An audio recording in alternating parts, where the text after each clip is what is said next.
नाराज़ होता है उनको तो ये साइन ही नहीं मिलते, वो तो फुल मज़े में होते हैं, उनको ना कोई मुसीबत आती ना कोई प्रॉब्लम आती। जैसे अल्लाह के नबी सल्लल्लाहु अलैहि वसल्लम को अल्लाह ने कहा कि इनका जो मज़ा है, इनका खाना पीना, इनकी अयाशी आपको धोखे में ना डाले। ये अल्लाह ताला इनको ढील दे रहा है, यानी अल्लाह इनसे इस हद तक नाराज़ हो चुका है कि अल्लाह इनकी केयर ही नहीं कर रहा। जैसे एक हदीस में आता है, अल्लाह माफ़ करे, कि जिस शख्स की अल्लाह फ़िक्र छोड़ देता है ना, जिस शख्स से अल्लाह नाराज़ हो जाता है, तो फिर अल्लाह के नबी ने कहा कि फिर अल्लाह ताला उसकी वो भटकता रहे और वो जिस वादी में मरे, अल्लाह को उसकी कोई फ़िक्र नहीं है।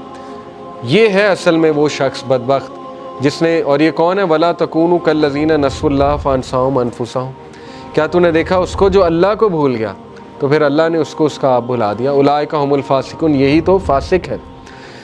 तो इसलिए ये मत सोचें कि अल्लाह ने आपको भुला दिया। एज़ लॉन्ग एज़ आपके पास वो लोग हैं जो आपको थपकी दे रहे हैं, एज़ लॉन्ग एज़ कोई भी आपको जेंटल काइंड कोई रिमाइंडर आ जाता है। अक्सर बंदा परेशान होता है, मुझे अल्हम्दुलिल्लाह कितने मैसेजेस आते हैं। अभी रिसेंटली मुझे किसी का मैसेज आया कि वो इंतहाई कोई खातून डाउन थी, बड़ी उम्र की खातून है, तो कहती कि आपका एक क्लिप आया तो बस अल्लाह ताला ने मुझे मैसेज दिया।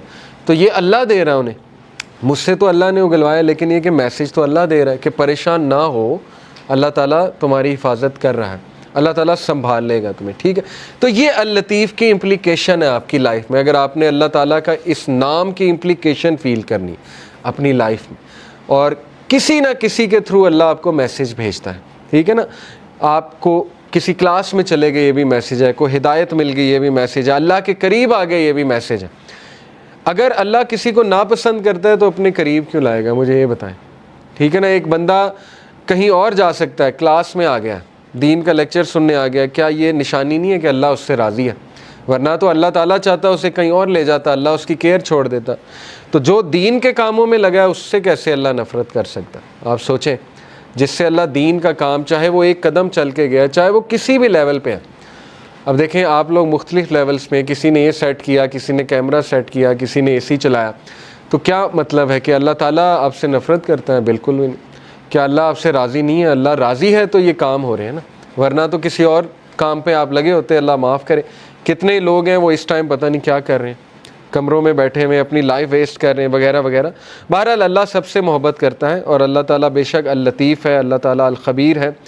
फिर ये इन्होंने एक सिचुएशन रखी कि have you ever loved something that was displeasing to Allah and slowly just got off to the point where you didn't even know why you ever liked it in the first place. These are the ways of Al Latif. कि कभी आपने अपनी ज़िंदगी में ये feel किया है कि आप कुछ ऐसा अमल कर रहे थे जो अल्लाह को नापसंद था, और फिर पता नहीं कुछ ऐसा हुआ कि आपके दिल में नफ़रत आ गई उस अमल के हवाले से, और आप उस अमल से दूर होते गए, या आप पे कोई ऐसा टेस्ट और ट्रायल आ गया कि उस टेस्ट और ट्रायल की वजह से आपने वो अमल छोड़ दिया, आप सीधे हो गए।